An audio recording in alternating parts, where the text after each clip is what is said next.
Hola compañeros y compañeras de administración en la materia de derecho mercantil. Vamos a continuar analizando justamente a lo que son las sociedades mercantiles, que así es como jurídicamente le llamamos a las empresas y que usted en lo personal como licenciado le llama a empresas. Estamos analizando cómo son las empresas y en qué consisten las dichosas sociedades mercantiles desde el punto de vista jurídico.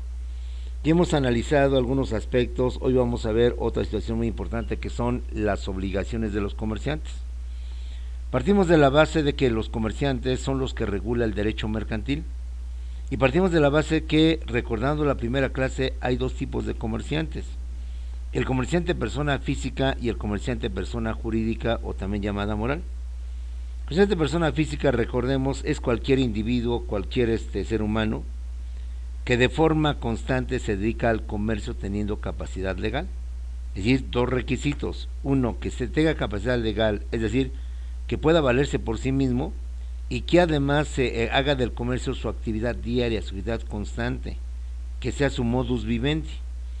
En cambio, el comerciante persona jurídica moral, pues vienen siendo justamente las sociedades mercantiles. Ambos tipos de comerciantes, persona física o persona jurídica, se establecen cuatro disposiciones como obligaciones propias del comerciante, compañeros. Ejemplo, todas las empresas, sean cuales sean, se tienen que inscribir se tienen que inscribir a Hacienda, tienen que dar de alta ante Hacienda. Pero como comerciantes tenemos otras obligaciones que deben ellos de cumplir antes que nada. Bajo esta perspectiva, las obligaciones de los comerciantes están reguladas por el Código de Comercio. Hago énfasis, compadre, porque el Código de Comercio, increíblemente, creo que es la ley más antigua, no solamente en México, sino en el mundo. El Código de Comercio, que es el que reglamenta lo que viene siendo el comercio y todo lo que estamos viendo, es de 1889, es decir, es de la época de Porfirio Díaz.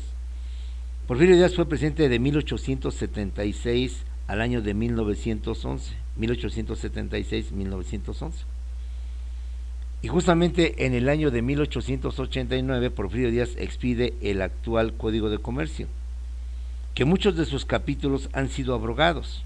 Por ejemplo, los capítulos vinculados a sociedades mercantiles han sido abrogados y sustituidos por la Ley General de Sociedades Mercantiles, que es en la cual también me estoy basando para poder explicarte todo lo que son las sociedades mercantiles. El artículo que hablaba de los títulos y operaciones de crédito dentro del Código de Comercio y del pagaré, de la leche y eso, de la letra de cambio, perdón, compañeros, se me van las cabras, ya la edad está peligrosa. Dentro de los títulos y operaciones de crédito, donde se habla de la letra de cambio, del pagaré y lo que viene siendo el cheque como los principales, originalmente estaban en el Código de Comercio. Pero como es una ley ya antiquísima, caduca y vieja, se tuvo que hacer una ley, que es la Ley General de Títulos y Operaciones de Crédito, donde se regula y se reglamenta todo esto. Pero, respecto de las obligaciones de los comerciantes, compañeros, esta se mantiene intacta desde 1889. Por eso hago este énfasis por lo que esta ley dispone, porque esta ley propone para tratar de que entiendas mejor el contexto. Muy bien. De acuerdo con el Código de Comercio, que es desde 1889, son obligaciones de los comerciantes: 1. Avisar su calidad de comerciante. Cada empresa o cada sociedad o cada comerciante que va a iniciar actividades está o estaba obligado a poner un aviso en donde informaba a todas las personas cuál era el nuevo comercio, tintorería, tlapalería, tienda de abarrotes, qué es lo que se ofrecían ahí, qué artículos, qué mercancías se ofrecían, quiénes eran los propietarios o personas que iban a atender el negocio, el lugar de ubicación del negocio y todo cuanto dato y cuanto información hiciera que las personas estuvieran bien informadas y supieran de un nuevo negocio, de un nuevo comercio que se iba a establecer o constituir en tal lugar, en tal parte, cuyos dueños o propietarios eran fulano, sultano y mengano, y quienes además les ofrecían X, Y o Z productos. Como puedes ver, en el mundo actual ya resultaría difícil, sumamente casi imposible, porque constantemente hay comercios, constantemente hay sociedades mercantiles. Entonces poner este aviso en el periódico o en algún lugar, sobre todo cercano donde va a estar el domicilio, pues ya casi resulta obsoleto, porque seguramente no alcanzarían las páginas del periódico o del lugar donde se hiciera el anuncio sobre esta situación. Además, ahora ya estamos tan con las redes sociales, con otros medios digitales, que obviamente resultaría obsoleto este anuncio, esta publicación. Originalmente es que en el periódico de mayor circulación o en los periódicos cercanos en donde se encuentra el domicilio de este nuevo negocio, habría que hacer la publicación, compañeros. Como puedes ver, por eso hice énfasis en que estas disposiciones son del año de 1889. Quizás, compañeros, en aquella época que cuando en la Ciudad de México y pues todo el país estaba tan poco habitado, eran tan poquitos los negocios, tan poquitos los comercios, si era viable y si era justificable que ante un nuevo comercio, ante un nuevo negocio, ante una nueva empresa, se publicara y se informara a la sociedad de esta nueva oportunidad que tenían para comprar, para consumir lo que ellos necesitaban. Pero ahora pues es obsoleta, ahora pues no necesariamente se está obligado, porque ya hay otros mecanismos a través de los cuales nos podemos anunciar. Pero reitero, compañeros, es casi imposible que diariamente, ¿te imaginas cuántos anuncios habría que poner sobre los nuevos negocios y nuevas disposiciones? Originalmente, por tanto, era ante una sociedad que todavía no estaba tan poblada como ahora, que somos más de 120 millones, según en la época de Porfirio Díaz eran cerca de 10 millones de mexicanos, pues se entiende mejor esta disposición si era válida, si era correcta.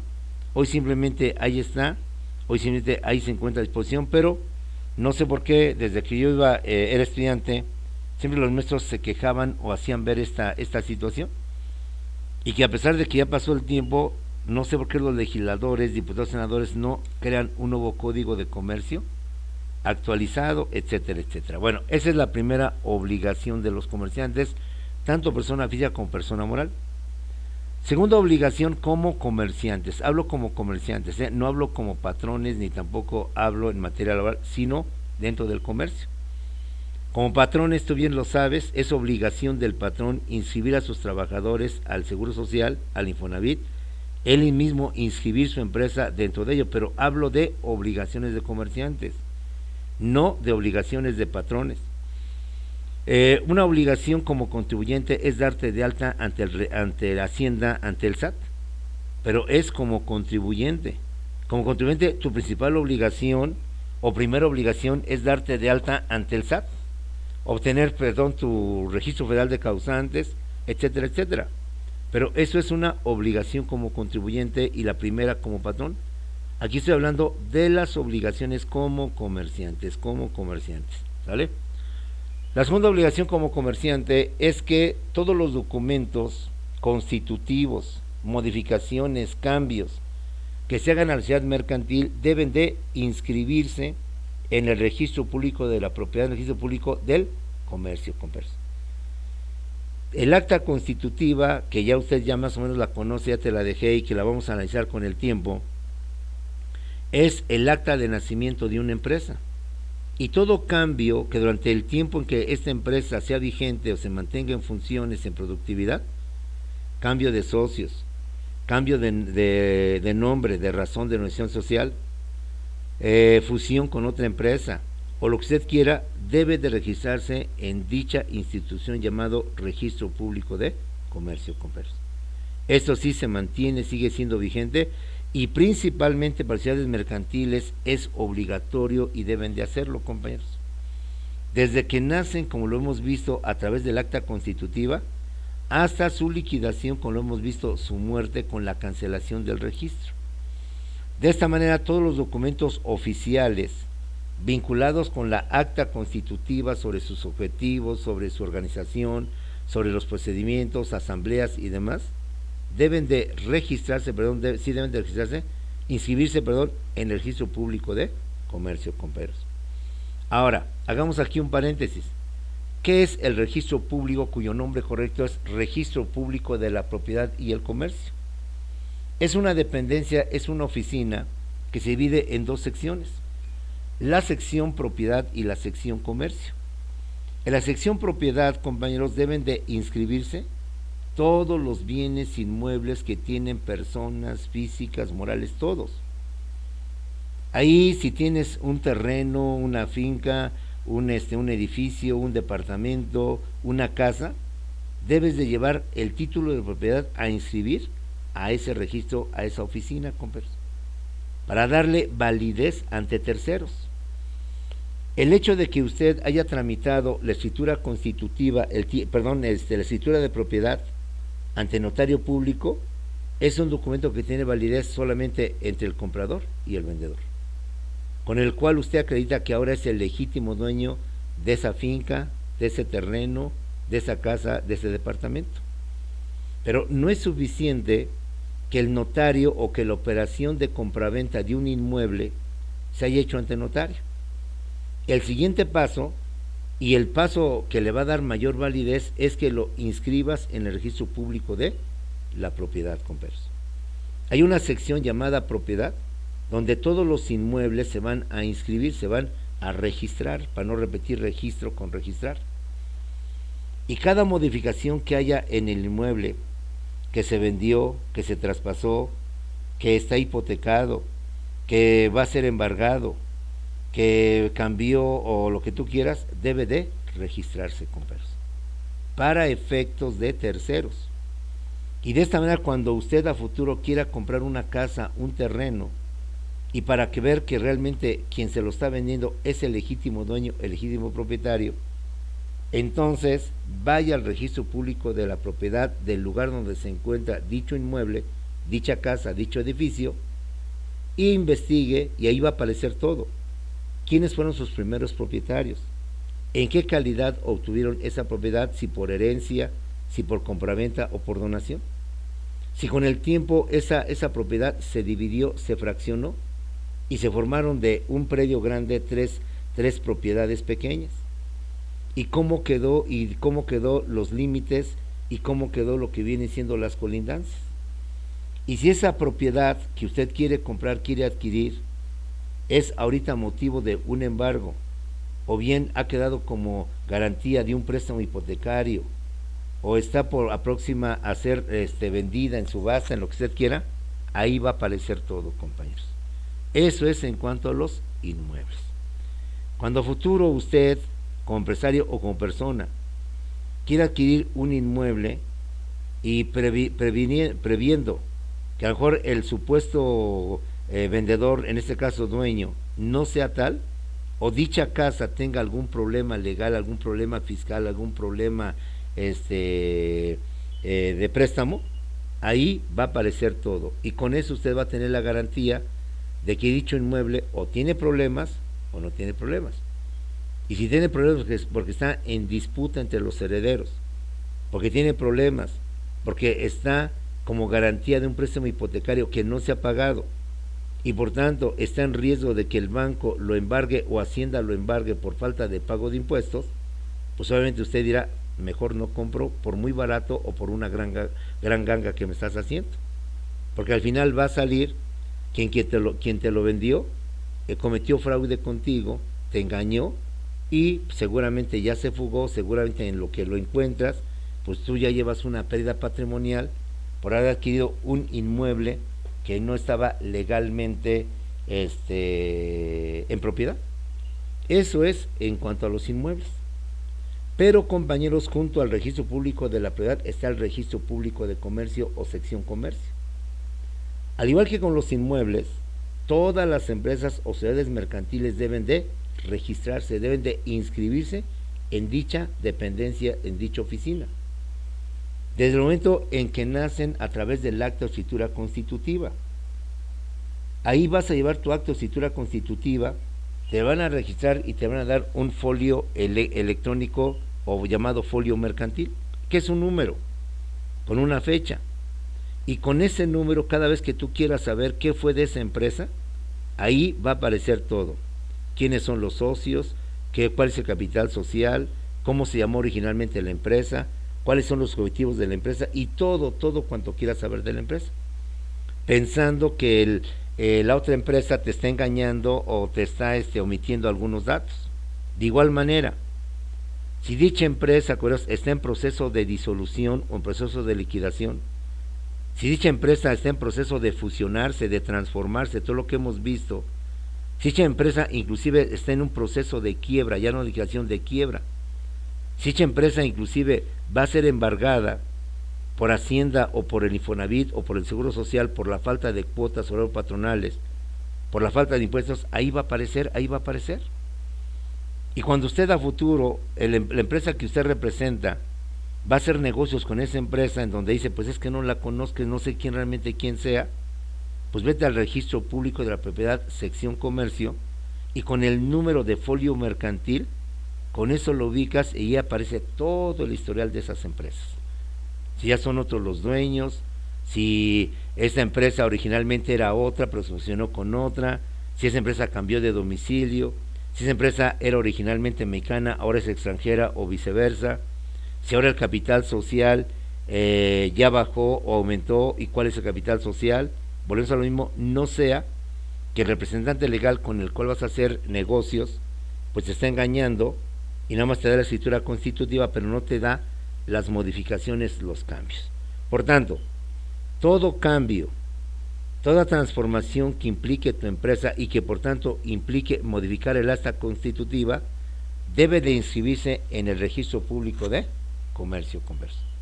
Ya veremos cuando hablemos del acta de asamblea del Consejo de Administración, en donde se emite un acta donde se anota a lo que acordaron los socios lo que se dijo, y esa acta con los cambios o modificaciones son trascendentales, tienen que anotarse o registrar o inscribirse en el registro público de comercio, ¿sí? Es de que esta institución debes de conocerla más a profundidad, debes de saber de ella para efecto de los inmuebles y para efecto de las empresas. Entonces, es obligación de las sociedades mercantiles o empresas, principalmente más que del comerciante persona física, que tan pronto se constituyan y con el tiempo lleven cambios hasta su cancelación, deben de llevar ese registro, esa inscripción en el registro público de la propiedad y el comercio, sección comercio. Ahora, cada estado tiene su propio registro público. En consecuencia, depende del lugar donde se encuentra la empresa, es donde te habrás de inscribir. Si el domicilio de tu empresa, en la oficina principal, se encuentra en la Ciudad de México, pues habrá que inscribirlo en el registro público de la Ciudad de México. Si tu empresa, compañero, se encuentra en el estado de Jalisco, habrá que ubicar dónde está el registro público de la ciudad, del estado de Jalisco, para que ahí lleves a cabo tu inscripción. También hay que tomar en cuenta que muchas veces los estados son muy grandes, como es el caso del Estado de México, que supone, o al menos sé que es el estado que tiene mayor cantidad o mayor número de municipios. Es obvio que entonces sería muy difícil que todos tuviéramos que ir hasta Toluca. Imagínate, hasta Toluca para hacer el trámite de inscripción de mi inmueble o de mi inscripción de mi acta constitutiva. Entonces muchas veces los registros públicos ponen delegaciones, es decir, ponen lugares en donde ahí puedes hacer tu trámite. Creo que aquí en Ecatepec hay una oficina del registro público en lo que son servicios administrativos, aquí por lo que es la vía Morelos. Te invito a que cheques ese dato como tarea, porque la que sí estoy seguro que existe es la que está en Cuautitlán, pero recuerda que a lo mejor Ecatepec no pertenece a Cuautitlán, sino pertenece a otro circuito, y en consecuencia tendrías que inscribirte o buscar qué delegación del registro público se encuentra o pertenece aquí a Ecatepec. Y si no, la de Cuautitlán de Romero se encuentra por el famoso centro antirrábico, como se le conoce, que es muy conocido, y ahí por ahí está la oficina. Entonces, de tarea, quiero que me busques por favor en el Estado de México, y en la Ciudad de México son los lugares más aledaños donde se encuentra el registro público, y en todo caso, si tiene delegaciones, en donde se encuentran las principales delegaciones que colindan o que están vinculadas con Ecatepec. Así que es esta zona donde usted vive, donde usted viene a estudiar, y que muchas veces por razones de distancia también podrías estar en la Ciudad de México, en una empresa que se encuentra en la Ciudad de México. ¿Sí, Jonés? Bueno, hay que ir conociendo esta institución, esta dependencia, esta oficina, que va a ser de mucha importancia y de mucha relación con tus operaciones mercantiles. Insisto, si haces cambio de socio, si aumentas, disminuyes capital social, si haces cambio del nombre de tu empresa, si cambios de objetivos o demás situaciones, todos esos cambios los tienes que ir llevando al registro público para que queden ahí anotados. Y si a futuro usted quiere hacer un negocio con una empresa que desconoce, que no sabe realmente si existe o no existe, pues va al registro público y ahí usted podrá saber con toda seguridad si es una empresa fantasma o es una empresa verdadera, y sobre todo si es verdadera, si tiene algún problema actualmente o está por verse algún problema que le pueda afectar el negocio o la operación que quiera llevar a cabo. Bueno, por eso es una obligación de las personas, comerciantes, personas morales, sociedades mercantiles, inscribirse toda su documentación en el registro público de la propiedad y el comercio. De hecho, estos documentos y esta inscripción te va a servir para que después hagas tus trámites ante el seguro, ante Hacienda.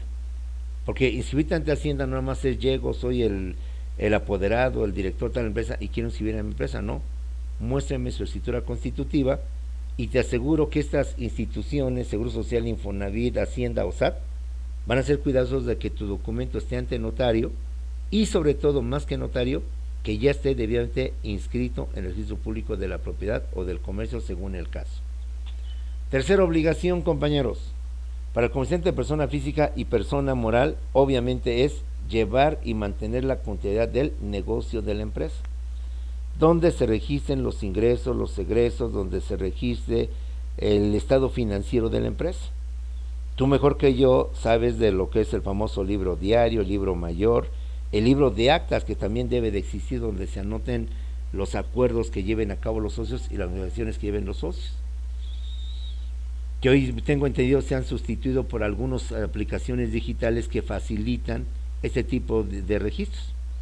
Anteriormente las empresas tenían que llevar sus libros, su libro mayor, su libro de actas, su libro de estado financiero y no sé cuántos más, y también los tenían que registrar ante Hacienda, creo que es aquí ante Hacienda, para que ese libro se anotaran los ingresos, los egresos, el haber, el deber, que usted mejor que yo conoce este aspecto financiero de la empresa, y que por tanto determinar si la empresa al final de cada ejercicio fiscal tenía ganancias, tenía pérdidas, tenía utilidades, y cómo declarar y cómo llevar a cabo todo esto.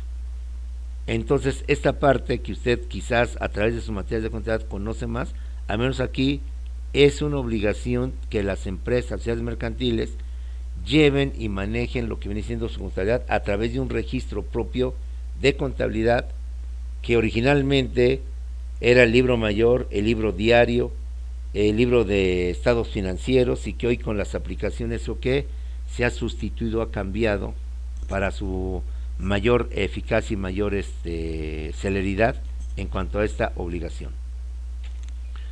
Una cuarta obligación y última es que las sociedades mercantiles deben de guardar su correspondencia. Toda operación, toda transacción, todo contrato, todo convenio debe mantenerlo por lo menos durante 10 años, ¿sí? Para efectos de cualquier aclaración, de cualquier situación que se presente. Como te decía la vez pasada, ejemplo, el Seguro Social me está reclamando y me está exigiendo el cumplimiento y el pago de mis aportaciones del año 2011, por decir algo. ¿Cómo puedo yo acreditarle a Hacienda, al seguro, que yo sí hice pago, si ella misma me está diciendo que no lo hice? Pues en mis archivos, en mi correspondencia que tengo yo que guardar por lo menos durante 10 años, compañeros. De tal manera que entonces ante cualquier aclaración a futura, cualquier situación que se presente, no solamente con las autoridades, sino inclusive con las diversas operaciones, contratos, compraventa, permutas, depósitos, etcétera, que realicen, ahí, compañeros, se encontrará la información respectiva para hacer cuanta aclaración, cuanta precisión sea necesario con motivo de algún problema que a futuro llegue a presentarse, que a futuro llegue a afectar lo que viene siendo tu operación o tu funcionalidad.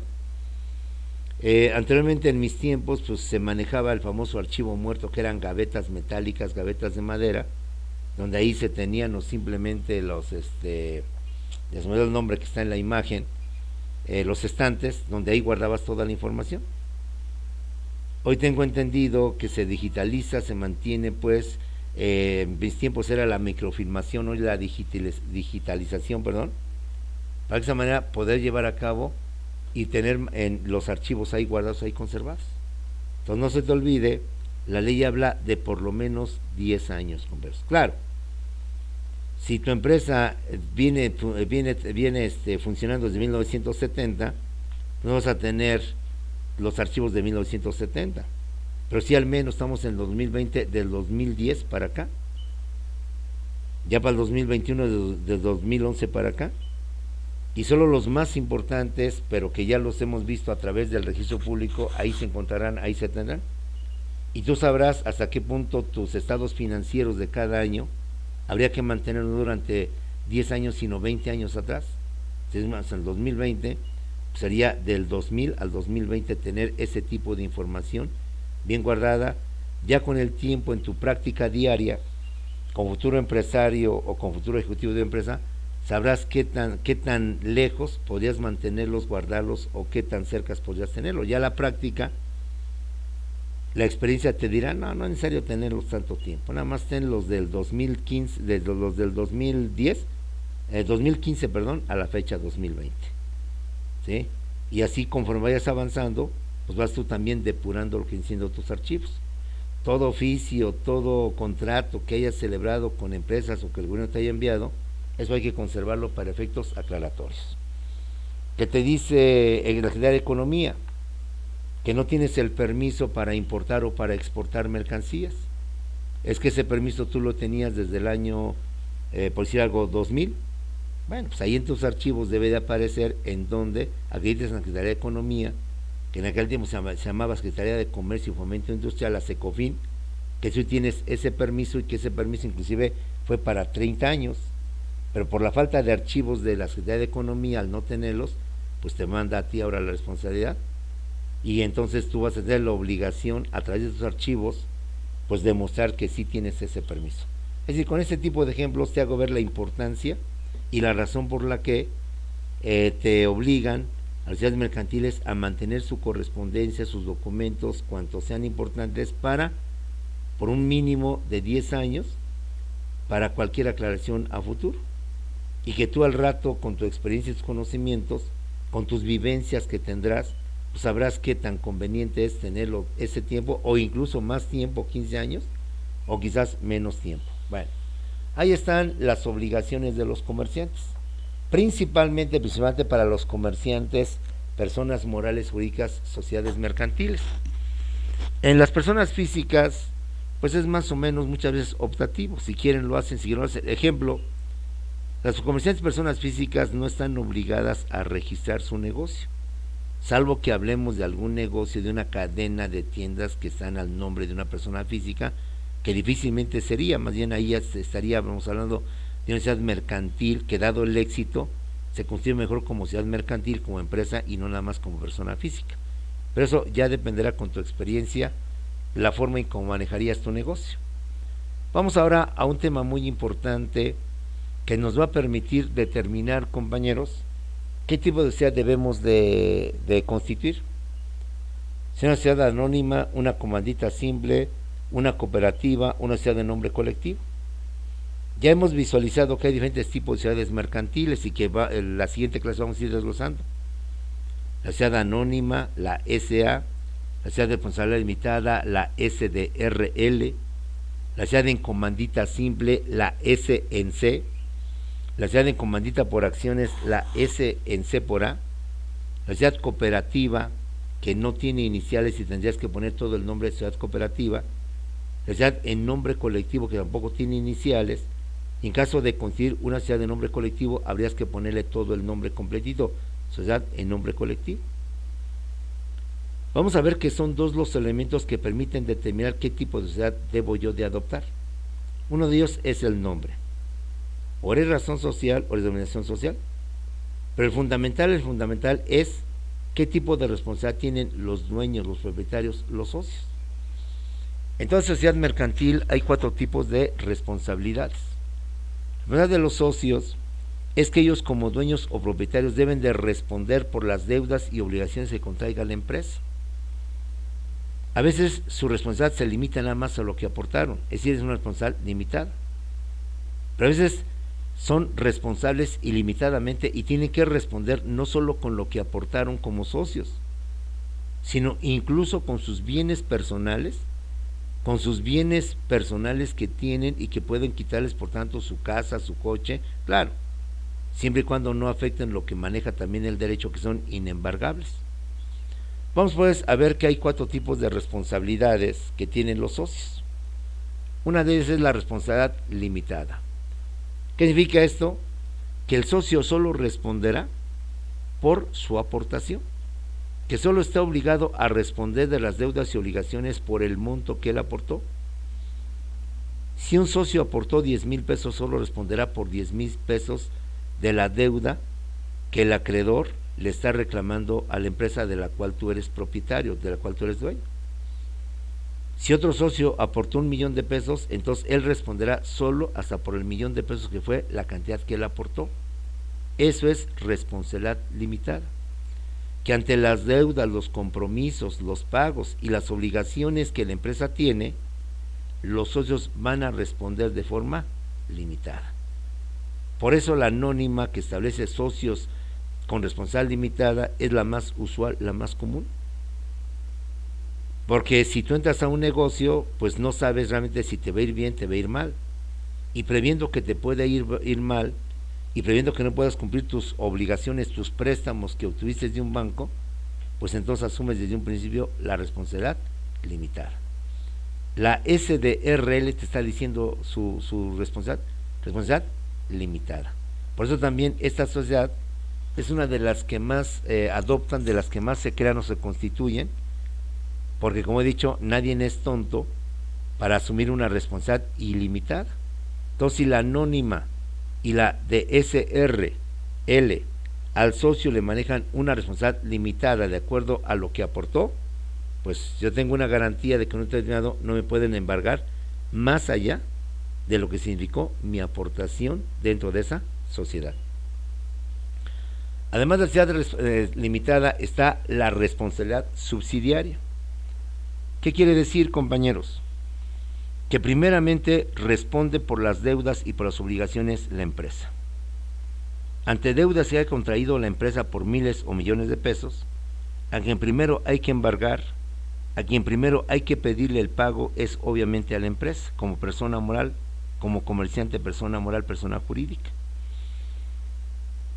Y en caso de que a pesar de esto la empresa no pueda responder con sus bienes, con su patrimonio, con lo que ella tiene en cuanto a oficinas, instalaciones, mobiliario, equipo, entonces de forma subsidiaria, de forma secundaria iremos sobre el socio.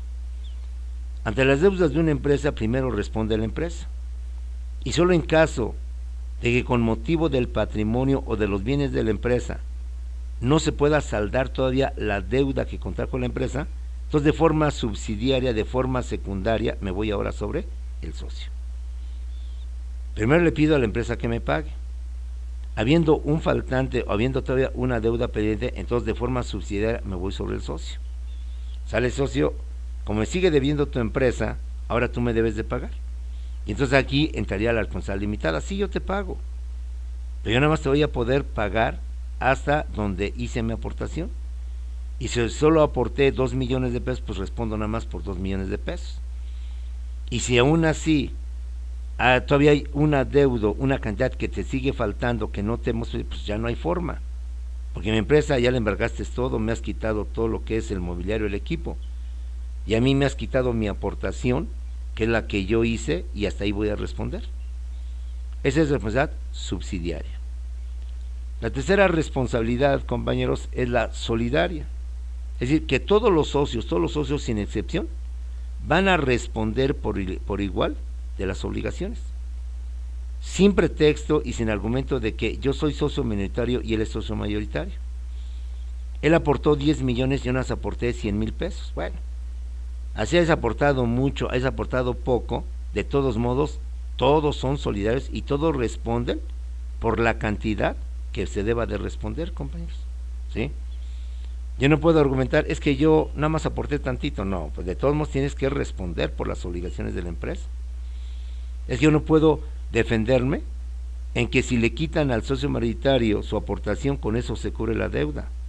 Ya en partes proporcionales se les irá cubriendo a cada quien, no se trata de quitar todo.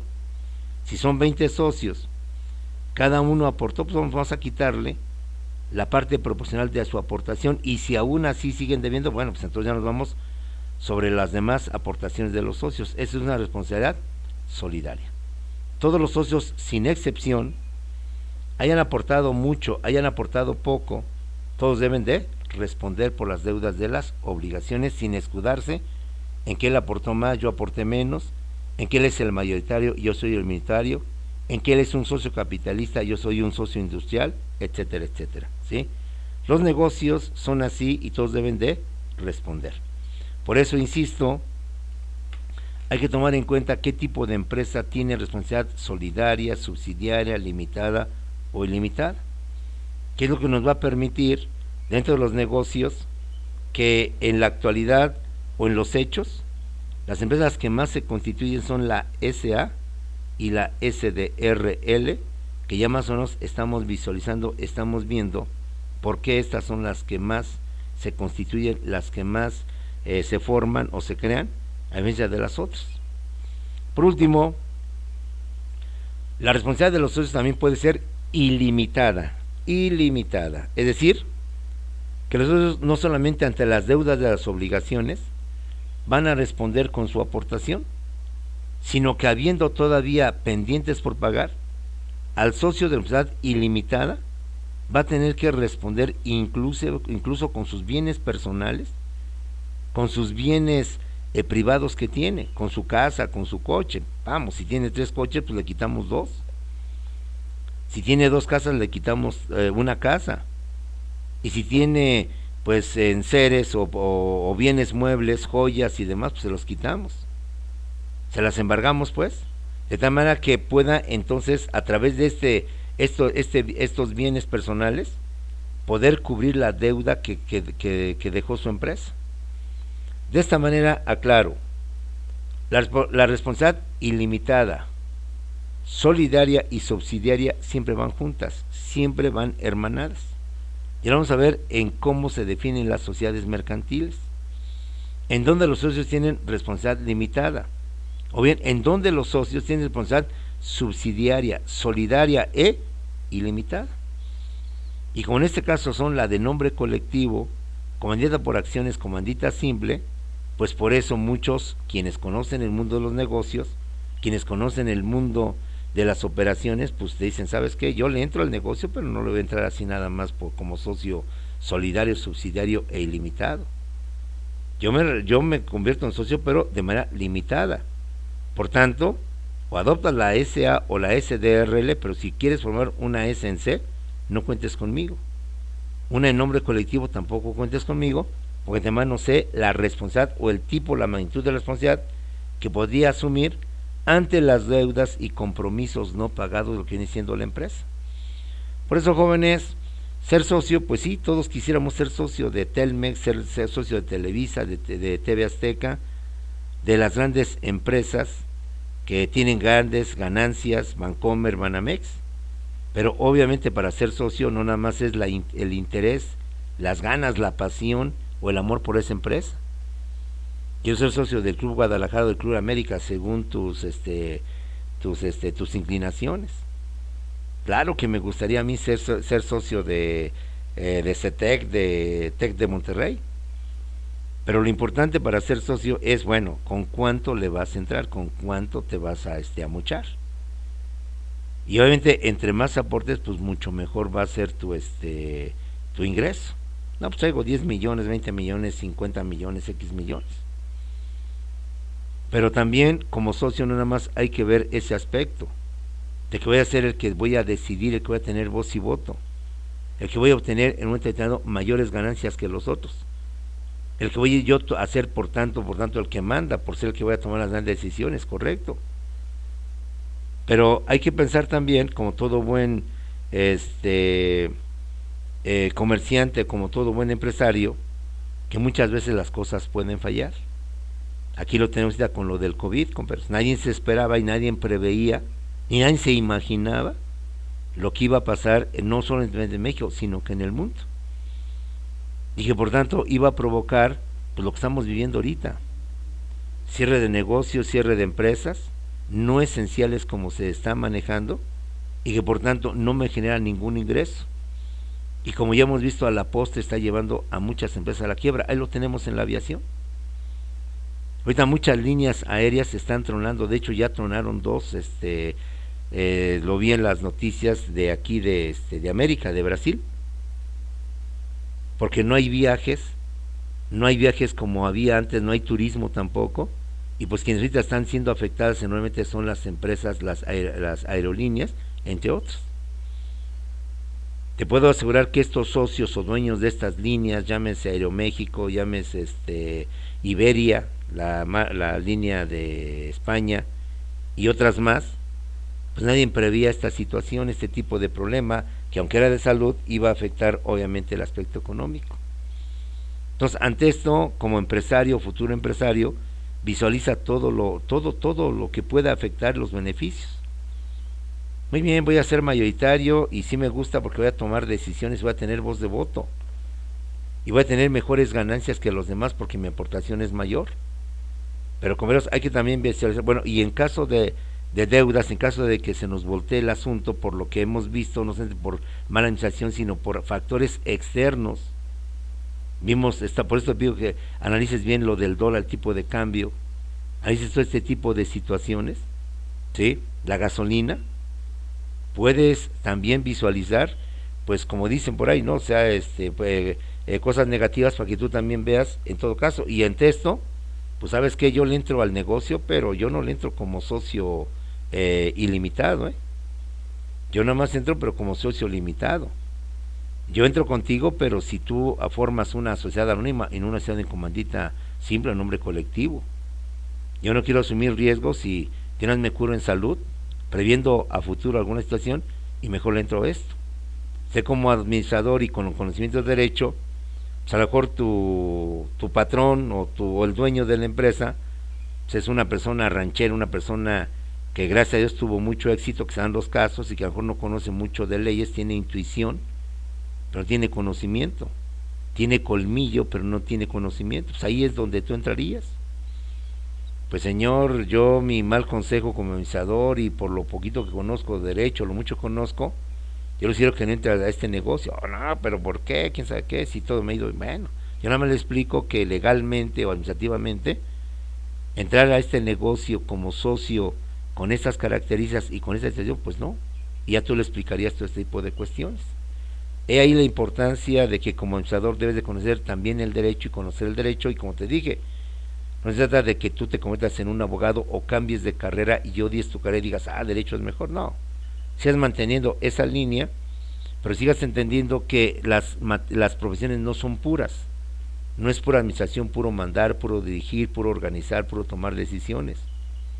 Que también implica conocer aspectos económicos, micro y macroeconomía, lo visualizamos, aspectos fiscales, impuestos, que seguramente ya los has visualizado, Hacienda, el SAT, el Tribunal Fiscal de la Federación, o el Tribunal Administrativo, no sé cuántas cosas más, y también desde el punto de vista legal. Bueno, jóvenes, con esto terminamos nuestra clase. Seguiremos analizando sociedades mercantiles. Nos vemos ahorita en unos minutos o segundos en el Zoom para cualquier aclaración, comentario, bien sea de la clase, de sus definiciones o bien de su tarea. Nos vemos en unos segundos en el Zoom, compañeros.